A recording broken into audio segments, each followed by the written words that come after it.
W. Bush laid to rest a short time ago in a private ceremony surrounded by his family and closest friends. The legacy of the former president has been the focus of our week. And now it appears that a member of the Bush 41 White House team may become a major player in the Trump administration. Sources telling Fox News that President Trump wants to nominate Bush's former cabinet member, William Barr, to be his new attorney general. If that name sounds familiar, you might recall this. The newspapers report Bill Barr was giving Eisenhower for president speeches when he was in kindergarten. And his parents passed along the word that young Bill was discoursing about separation of powers before he gave up his pacifier. So I am proud to welcome Bill Barr to this cabinet, and he will make our country proud of his work as Attorney General of the United States. So if Barr is appointed to fill the seat left by Jeff Sessions, it would be only the second time in history that an attorney general would come back to the White House to serve a different president.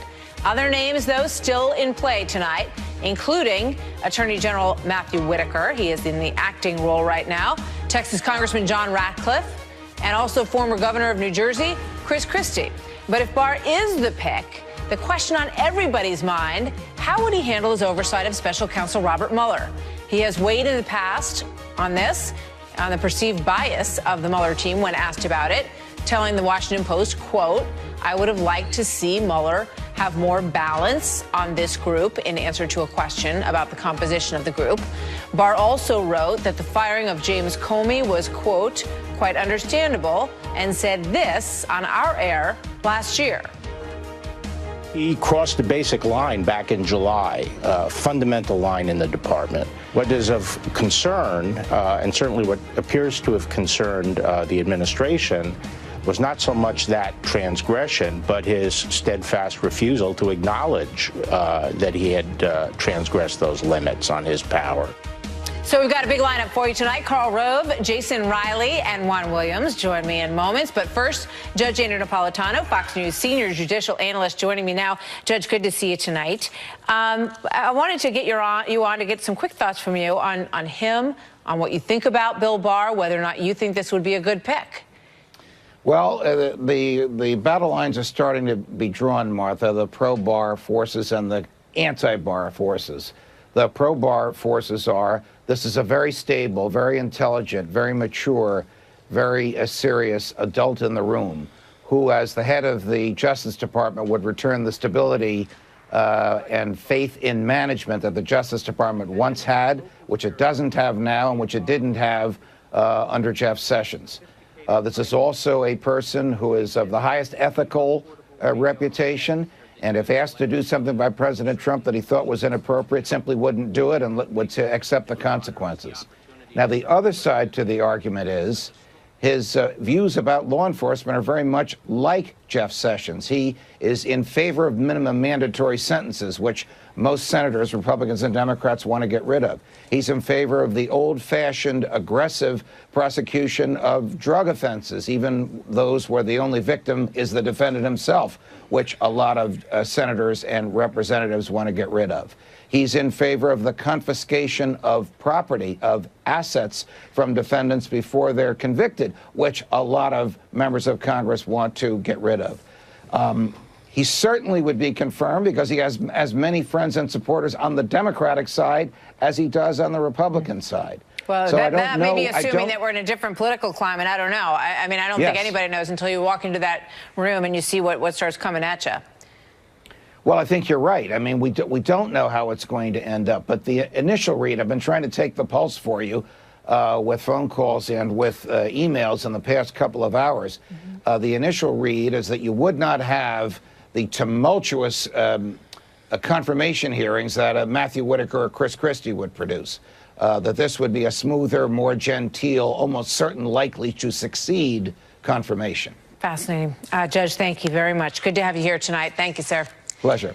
Joining me now, Karl Rove, former Deputy Chief of Staff to President George W. Bush and a Fox News contributor. Jason Riley, Wall Street Journal columnist and senior fellow at the Manhattan Institute. And Juan Williams, Fox News political analyst and co-host of The Five.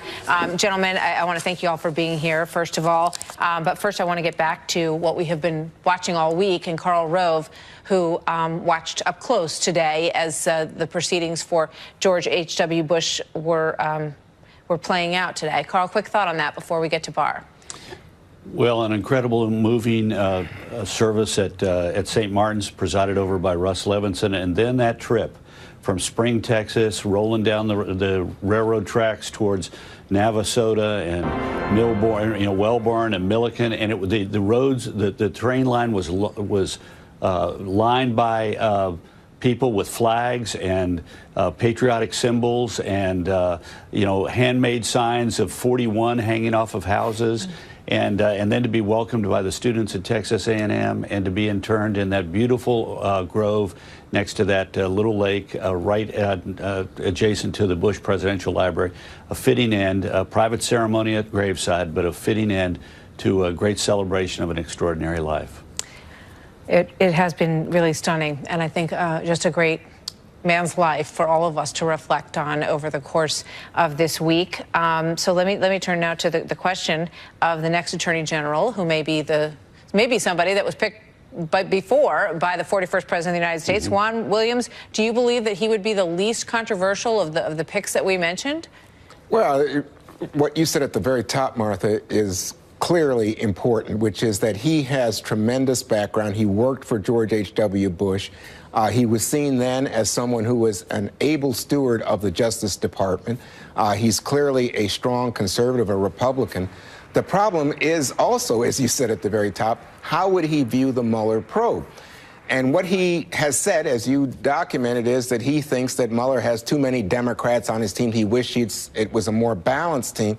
Well, Rod Rosenstein, Jeff Sessions, Republicans in the Senate, they have said this is a legitimate probe. We do not need to go back to ground zero and question whether this probe is being conducted by someone who is biased partisan. No one says that who's involved at the moment. So is he just coming in as a stooge for President Trump to fulfill his desire after he has thrown out Jeff Sessions and put in Mark Whitaker, who nobody in positions of power in Washington thinks has the resume or the attitude or the managerial experience to be in charge of our justice system, the top law enforcement officer in the country? He even has personal issues before the criminal justice system. Well, we'll see. The word is that the president likes what he has seen and heard from Bob Barr, and whether or not he will decide to ultimately choose him, I think, is still an open question.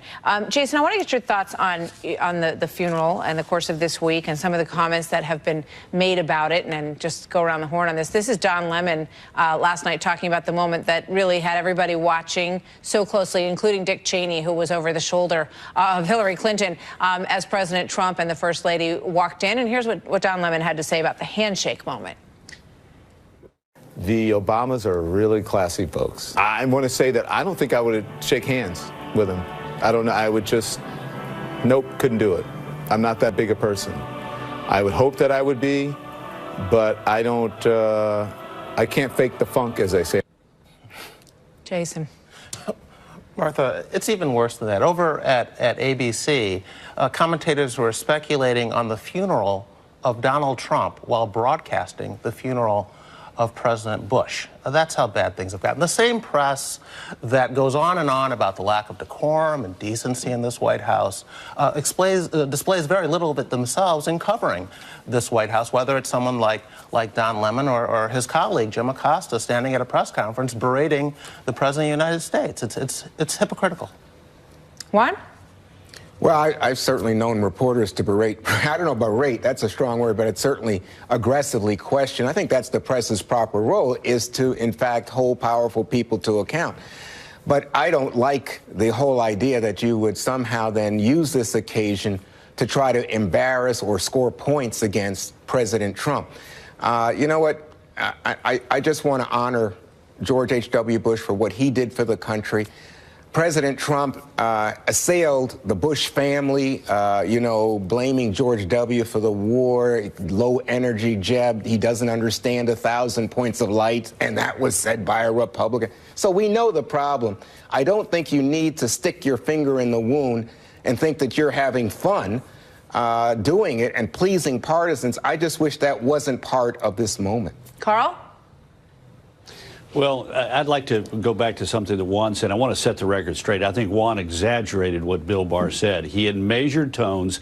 He said that he was concerned that Robert Mueller, whom he deeply respects and who used to work for Barr, when Barr was Attorney General, Mueller was the head of the criminal division. He said he was concerned that Mueller had not been attuned to having so many prosecutors who had made political contributions to the Democratic Party, and he thought Mueller should have been more sensitive to the appearance of that. He didn't, Juan, I think, sort of overstated and exaggerated what it was. He raised a legitimate concern about how Mueller should have been thoughtful about that. He was asked, when you're asked the question, is this as good a group as we could get in terms of everyone being completely fair? And I believe that was basically the gist of the question, and that I think is important to point out as well. Right. I think absolutely right. And look, I think he would be a very effective Attorney General. Remember, when he first became Attorney General, he was in his early 40s and approved by a very strong bipartisan vote, did a terrific job. He's now 68 years old. He would bring to it gravitas. He would bring to it some maturity.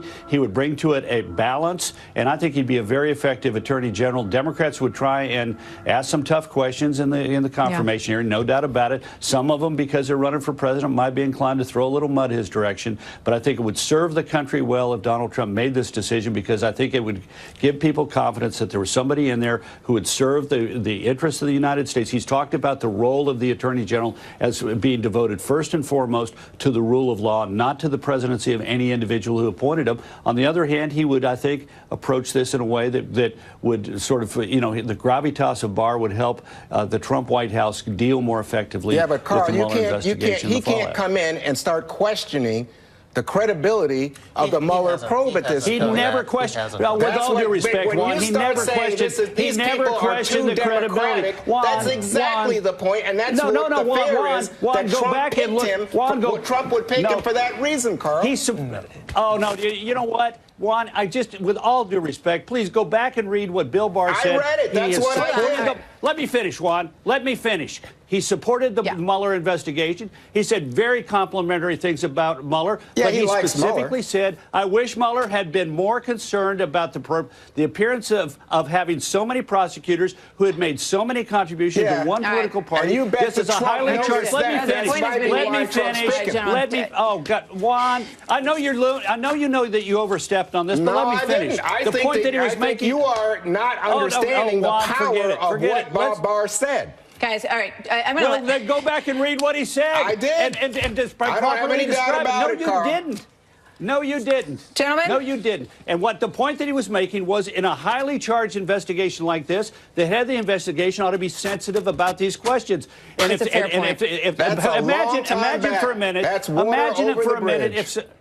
But you know what? You used it to question the man's integrity and credibility and worthiness to be Attorney General of the United States. That's exactly what you did. Sees him as someone who could then potentially undermine the Mueller probe. No, you don't know what. You have no idea, and I don't have any idea what Trump sees in him. Yeah, we were talking what I'm about. saying. You made a judgment about what you think Trump thought by exaggerating and distorting what Bob Barr said about Bob Mueller. I think you both made your points, Carl and Juan. Thank you very much. Just to cleanse the palate, Jason Riley's going to make one final comment. Jason, go ahead. Of the people being considered by the president, I think Bill Barr is certainly the person for the job. He will bring, I think, a lot of confidence, a stature to a department that needs that sort of thing. He'll have the confidence of the staff lawyers there already. This is a department that's been through a lot recently, and I think he can bring the stability. He'll hit the ground running. He knows where the men's rooms are and so forth. I think he would be an excellent pick, provided, of course, that President Trump lets him do these things, and that is always the X factor here. Gentlemen, we're going to leave it there. Thank you very much. Well Carl said. Rove, Juan Williams, Jason Riley. Thank you, gentlemen. You're welcome. So coming up next, high-dollar lobbyists working on behalf of foreign governments are now a focus of the special counsel. This is a very intriguing development. One of them has close ties to the Clintons. When we come back.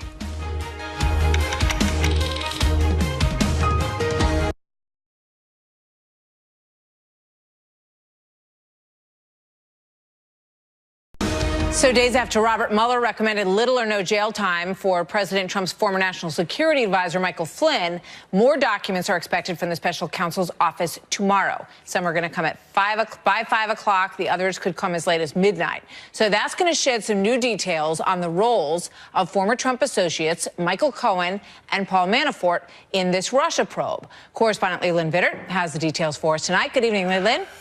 Now, get ready to do a lot of reading tomorrow, Martha. What is and what maybe more importantly is not said in these memos is going to tell us a lot. First, for Michael Cohen, the president's longtime attorney and fixer. 5 p.m., federal prosecutors must submit their sentencing memo laying out how Cohen has or has not lived up to his end of the bargain to cooperate and what credit he should get for it. There we could learn how much he has ratted on his former boss. December 12th, 11 a.m., the judge sentences Cohen. Of course, we already know what the president thinks about Cohen. He tweeted it a few days ago. You mean he can do all of these terrible, unrelated to Trump things, having to do with fraud, big loans, taxes, etc., and not serve a long prison term? He makes up stories to get a great and already reduced deal for himself. He lied for this outcome and should, in my opinion, serve a full and complete sentence. Timeline a little more complicated for Paul Manafort. Prosecutors have till 11:59 p.m. tomorrow to tell the judge why and how they think Manafort lied and didn't live up to his end of the bargain in the plea agreement. This, too, could shed critical light on what Manafort said he did or didn't do with the Trump campaign. Then his defense attorneys have 2 weeks to respond. Tentative sentencing for March 5th, that could slide. The judge in the first case against Manafort, where he was convicted of 8 of 18 counts, is on February 8th. Undoubtedly, what is in the memos will provide an incredible insight into how Team Mueller is building their case, what they have, what they don't. Of course, whether or not we all get to read it is a very different question. As in the Michael Flynn memo, which, of course, Martha, you remember so well, conceivably the very best stuff in there was all blacked out. Indeed it was. We'll see. Leland, thank you very much. Joining me now, Jason Chaffetz, former House Oversight Committee chairman and a Fox News contributor, and also Michael Isikoff, Yahoo News chief investigative correspondent and co-author of the book Russian Roulette. He has looked into this very deeply over the last couple of years. Michael, let me start with you.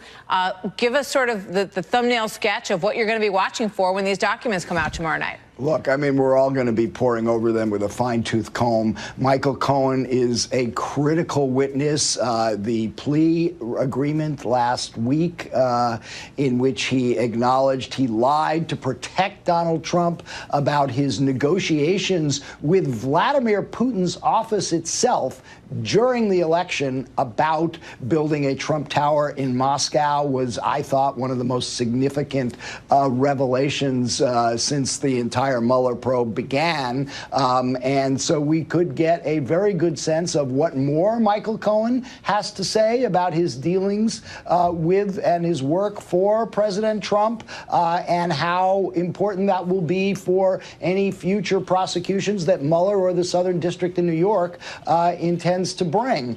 With Manafort, what he lied about, we've all been scratching our heads wanting to know what it is the special counsel believes that Manafort lied to them about. It could be about Manafort's, vast business dealings, tax problems, or it could be matters relating directly to the campaign. We just don't know. Hopefully we're going to find out tomorrow night. Yeah, exactly. That's the big if. I mean, It could have to do with dirty dealings that Paul Manafort was involved in and things that he was paid for by the Ukrainian government that he didn't disclose and registrations that he didn't do. And that may be the link that is also leading them, and perhaps Michael Flynn gave them information on this, to some of these other dealings with foreign governments that I think a lot of people will find very interesting, that also loop in the question of Tony Podesta and Greg Craig. Jason Chaffetz, your thoughts on that avenue of this, because there's a lot of folks in Washington doing work for foreign governments. They're supposed to register, and also then they're writing at op-eds in newspapers, and nobody realizes that they're actually being paid to present a certain point of view by those foreign governments. And it looks like Mueller's very interested in all of that. Well, if you recall, it was just over a year ago, Tony Podesta, who had one of the biggest, most effective and pervasive lobbying firms in town, suddenly resigned. He stepped down. There's some talk, there were at least some reports that there was some limited use immunity that Mr. Podesta got. And remember, his proximity to John Podesta, who is Hillary Clinton's campaign manager, is somewhat suspicious in all this, especially because then you have Michael Cohen, who ends up being represented by Lanny Davis, who is also a Clinton person. And then you have Mr. Greg Craig, who's involved in the Obama White House in the counsel's office, and you really start scratching your head saying, why haven't they pursued that more aggressively against something that, something that came to light about more than a year ago, but suddenly there seems to be a flurry of activity about that. And there's also Vin Weber and Mercury, which we should mention, are also in the same category with these relationships with foreign governments, which, you're allowed to do, but you have to be upfront about and transparent with regard to them. Do you think, when you look at this from the Michael Flynn memo, some of the benefit of his cooperation, is what they're referring to, may not be fully realized at this time because the investigations in which he provided assistance are ongoing. Michael, I mean, it's just a what do you think question, but do you think that the criminal investigation that's mentioned in that memo could be leading in this direction with these entanglements? That seems to be the most substantial ongoing criminal case that Flynn has provided information to the government about. And it is interesting because the language that that is used in that memo says, in that case, this mysterious criminal case, he provided substantial assistance. That suggests information that can be used to prosecute others. The problem is we don't know what that case is. It does not appear to be directly within Robert Mueller's mandate because the memo distinguishes that case from what Mueller is investigating. So there's speculation it has to do with the lobbying for Turkey. There was a report today in the New York Times suggesting that. I think we're going to have to wait and see till those lines get unredacted. Yeah. We'll be doing that tomorrow night, and some of that may be redacted, so we'll see. Gentlemen, thank you. Michael Isikoff, investigative journalist, and Jason Chaffetz, thank you both. Good to have you here tonight. Thank you. So coming up, Elizabeth Warren apparently has no regrets about the fact that she took and talked about the announcements and the results of those DNA tests. I put out 10 years of tax returns, my hiring records, and DNA tests all out there on the internet for anybody to see. Tonight, President Trump expressing his condolences to the armed forces following a deadly collision between a U.S. Marine refueling plane and a fighter jet off the coast of Japan. One U.S. Marine died in that collision, and an urgent search is continuing tonight for 5 others. National security correspondent Jennifer Griffin following this story all day and has details for us from the Pentagon this evening. Good evening, Jennifer. Good evening, Martha. Well, the ongoing search for these missing Marine aviators in the Pacific takes on a particular poignance when thinking back to 1944 and a young naval aviator plucked from very similar waters. That aviator became the 41st president of the United States and was laid to rest today.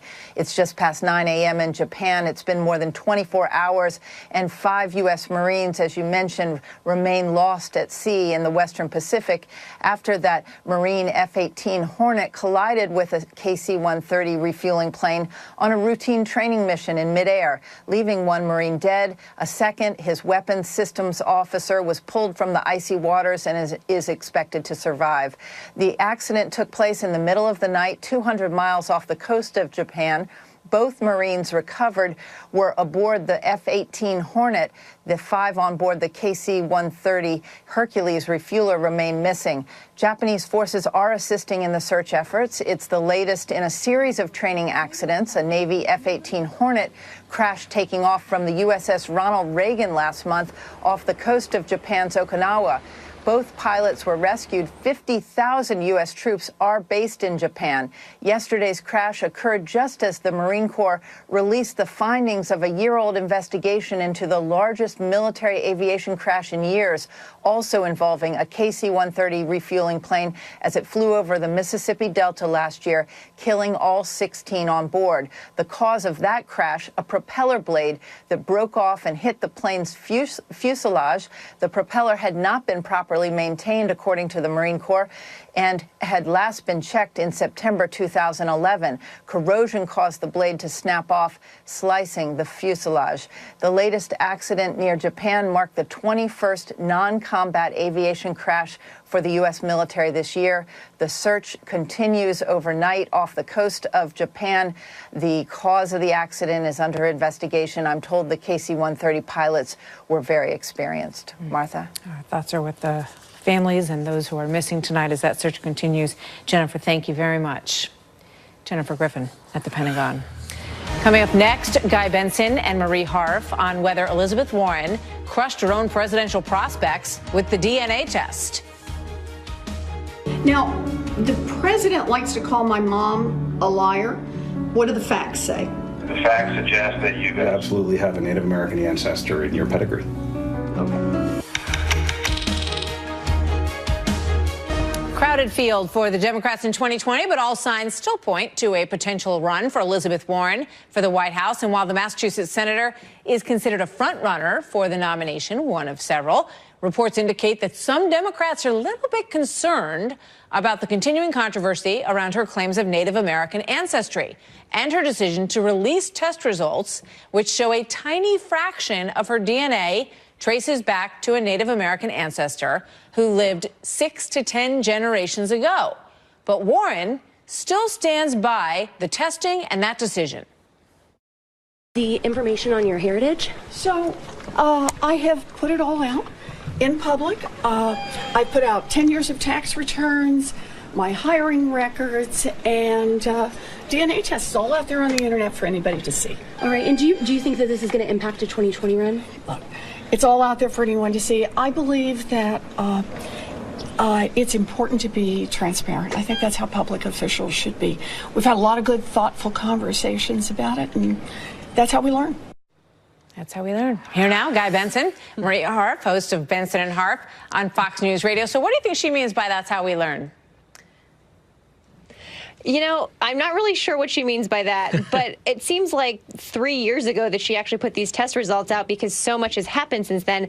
My sense on this issue is that people who like Elizabeth Warren will use this to bolster their case for liking her, and people who don't like her will look at it negatively. I don't think this changes anyone's mind in terms of how they already feel about her, and I don't think it'll be a big issue. There's going to be 20 or 30 Democrats running, I think, in this next election cycle in the primary. Yeah. And I just don't think this will be one of the big issues. There are plenty of other things to go after Elizabeth Warren on. Well, no, I think a lot of people would agree with that. But, you know, I mean, she's the one who made a big point of it. You know, the only reason anyone talks about it is because she brought it up, and then she did this really dramatic video where she looks very moved and touched that she's just received the information that she's, you know, perhaps about as Native American as most Americans, Guy. Look, identity politics is very potent on the left, so I think this could be a problem for her. I think the hit pieces we've seen cropping up, some of them almost certainly are planted by other Democrats who want her out of the way. I'm actually pretty gratified to see her have this as an ongoing problem because she richly deserves to have this problem. It's a self-inflicted wound going back decades and decisions that she decided to make earlier on in her career. Checking the box on certain applications and having it stay on her record for a long time. Family folklore, right. Well, she would say, Guy, that she was vindicated with this test, that it proves that she was right to check those boxes. Yeah, I think that's ludicrous, and I'm not the only one who thinks that. Of course, I'm not a fan of hers, but this New York Times story that came out this week about this whole issue quotes numerous advisors to Elizabeth Warren, her own people, who are urging her to put out a strong statement of apology for what she did. I'm looking here. The story says that they called it profoundly poor judgment, and they described themselves as shaken, shocked, and rattled by her decision-making process throughout this whole thing. You know, if Elizabeth Warren isn't the nominee, it won't be because of this. It will be because the Democratic Party thinks they need to run someone who's more centrist, who's more moderate, who can win in the Midwest and the Rust Belt. Yeah. That's the direction I happen to think they should take. This won't be the reason she's not the nominee. All right, quick thought, 10 seconds each. Beto O'Rourke, will he get President Obama on his side? Everybody who wants to run visits the office at Foggy Bottom of the former president and would like their support. Guy, and then Marie. Look, I'd be shocked if Joe Biden is running. I'd be shocked if Barack Obama endorsed anyone else. Yeah. I don't think Barack Obama will endorse in the primary, but I think he will help Beto with strategy. I think Beto has a lot in common with the former president. We'll see. Thanks, guys. Great to see you tonight. Thank you. Marie Harf and Guy Benson. So coming up tonight, amid growing fallout and piling lawsuits in the wake of the Larry Nassar scandal, USA Gymnastics has filed for bankruptcy. But an attorney for the victims of Nassar is slamming the organization tonight over this move. He tells us why. USA Gymnastics is never really going to understand what truly the problem is and how to accept accountability for what they have enabled an abuser to do and the culture that they have created. Ingram, standing by in D.C. Hannity, it was amazing to see all the former presidents together. I mean, we have such a rough and tumble political world and political life here in Washington especially. And it is kind of sad that it takes something like this for everyone to pause, and most people, not everybody, people to pause and appreciate a life, as you said, well-lived, and a man who immense patriotism and love of family and love of country. And it's as simple as that. It's just nice when that can happen. You know what bothers me? Doesn't happen often. It bothers me, though, that they can't say a good thing in life when somebody's running. Yeah. And as Michael Goodwin said, Democrats love Republicans when they're dead, but how did they treat them in life would be more telling. Yeah, it's transparent. I mean, everybody's been outed on this, okay? Because I actually was here when they were saying those things. I was a law clerk at the Supreme Court when they were trashing H.W. Bush, and they loved it. He was a blue blood from Connecticut. He's a gentleman. He's a wimp. But they said that they made him out to be not very smart, believe it or not. So anyway, it's great that people can take this moment. We know who's telling the truth, who's been naughty, and who's been nice. We had a great show. We had a great show. By the way, you're getting coal in your stocking, Ingram. You deserve it. You're in trouble all the time. Wait, okay. Just saying. I have something on its way to you already, by the way. You like McDonald Land gift certificates, right? Those ones with the... Oh, great. 50 cents McDonald's gift certificate. Yeah. I appreciate it. All right, Hannity, I love McDonald's. I'm good with it. Me too. Thanks. All right. I'm Laura Ingram. This is the Ingram Angle from Washington, D.C. Ahead, we have a packed show for you tonight. Does the left think half of America is not just wrong, but really stupid? Well, it's a serious question, and one that's now front and center, given some recent comments by Democratic leaders. I'm going to explain in just a few moments. Plus, did a Massachusetts district court judge actually help a fugitive illegal alien evade ICE custody? A federal investigation has now been launched. We have the details. They're going to knock your socks off, okay? Again, I'm from New England, and New England is always surprising me. And also tonight, one leftist celeb is taking aim at black NRA members tonight, a debate about the continued marginalization of African-American conservatives later in the show. And more Christmas songs have been banned by the very unfun. No, they're fun killers on the left. They're killing fun all over the country. And some disgusting Christmas toys, though, are all the rage. We're going to examine the body language of George H.W. Bush's funeral. Believe it or not, there's some people speculating that certain people were, well, we'll tell you. And that's seen and unseen with Raymond Arroyo. But first, Democrats defining intelligence down. That's the focus of tonight's angle. Now, despite their big gains in the House and the midterms, Democrats still may not get it. They have a new line. They've been testing it out. All right, ready for this? They're now the smartest people in the room who have all the answers, even if you're too stupid to understand it. One of the things that we Democrats have a really hard time is connecting to people's hearts instead of here. We're really good at shoving out all the information that touch people here but not here. We Democrats know so much. That is true. And we have to kind of tell everybody how smart we are. And so we have a tendency to be very left-brain. Now, lest you think this is some isolated idea, all right, that we're just so smart, we have trouble connecting with you. It's actually something that's shared fairly widely. And two of the latest forebearers, by the way, of the Democratic Party. Do you really think Donald Trump has the temperament to be commander-in-chief? Imagine him in the Oval Office facing a real crisis. He just says, well, I'm going to negotiate a better deal. What magic wand do you have? And usually the answer is he doesn't have an answer. This office has a way of waking you up. His positions or predispositions that don't match up with reality, he will find shaken up pretty quick. Okay. The obvious implication being that Donald Trump and those Americans who voted for him are just a bunch of dumb rubes. Now, let's face it. When Trump won in 2016, look, you can see Obama there. He's still shell-shocked back in November 2016. Well, Trump embarrassed a lot of the so-called experts, the consultants, the pollsters, the strategists, all the big thinkers in the establishment class. So feeling suddenly diminished, they lashed out at Trump, belittling his intelligence. The problem here is that the president doesn't read. We know that. Isn't it remarkable how little confidence Donald Trump's own lawyers have in him? That they think he's too stupid to sit across a table with Robert Mueller? Almost caveman-like. Have you seen that? It really is. He's like Fred Flintstone running the country. It's a man without curiosity. It's a man who doesn't read. And it's a man with an attention span of a rabid tsetse fly. Okay. Well, that's going back. Mark Shields. Well, they said similar things, by the way, about Reagan.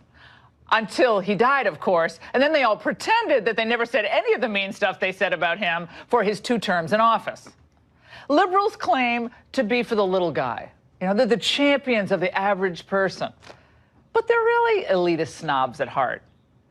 Maureen Dowd, New York Times columnist, used to write these pieces mocking the cultural and culinary tastes of Bush 41 and Barbara. You know, he ate pork rinds, and the two of them watched things like America's Funniest Home Videos on TV on Sunday nights. The subtext was always, look at the Bushes, Ivy League blue bloods, but still unsophisticated and, frankly, not all that smart. Well, here's a news flash for everybody. No one who becomes president is dumb, especially not Trump, who managed to beat not 1, but 2 political dynasties to win the White House. Remember all the dire predictions made by all those political and business savants about a Trump presidency? If the unlikely event happens and Trump wins, you will see a market crash of historic proportions. In the event Donald wins, I have no doubt in my mind the market tanks. Donald Trump is moving us toward World War III. The lack of a diplomatic and serious engagement strategy, in my view, has us sliding toward war by next summer. We can just play this all night long. Let's not even have a show, because that is really entertaining. Democrats and their allies imply that they have a monopoly on intelligence and brain power. But if that's true, why have they screwed things up so badly when they had the chance to fix them? While Trump identified the threats, for instance, posed by China, and has challenged them, who can forget Bill Clinton pushing for China's acceptance on the world stage with his misguided WTO push? This agreement is a good deal for America. Our products will gain better access to China's market, but China gains no new market access to the United States. We'll gain tough new safeguards against surges of imports and maintain the strongest possible rules against dumping products that have hurt Americans in the past. Oh, my God. Rhodes Scholar, Yale undergrad, Yale Law School, and like many others, he didn't see the obvious coming. China has manipulated and distorted world markets, engaged in blatant ransacking of our intellectual property, and dumped heavily subsidized products into the United States, leading to the loss of millions of U.S. jobs. The CEO of Minnesota's Cambria, it makes quartz countertops, told us earlier this week how China targets U.S. manufacturers for the sole purpose of destroying them and then dominating the market. They're subsidized by their government. The People's Republic of China is not a friendly participant in a free enterprise economy in America. They subsidize their companies, they run their banks, they're state-owned, and they're going after American manufacturing. But no worries, because Democrats have all the answers. Now, remember President Obama assuring us, by the way, that his cabinet would be staffed with the best and the brightest? We're on track to flip the switch on October 1st. We are on track to have the marketplace up and running on October 1st. I'm confident that we will be up and running and on track on October 1st. I mean, nobody says the site is working the way we want it to. Certainly the president acknowledged that yesterday. No one could be more frustrated than I am and the president that this isn't smooth. All right, $120 million or so, right, to get that website? Was it more? And they couldn't get a website working. Like a freshman at MIT could get the website working.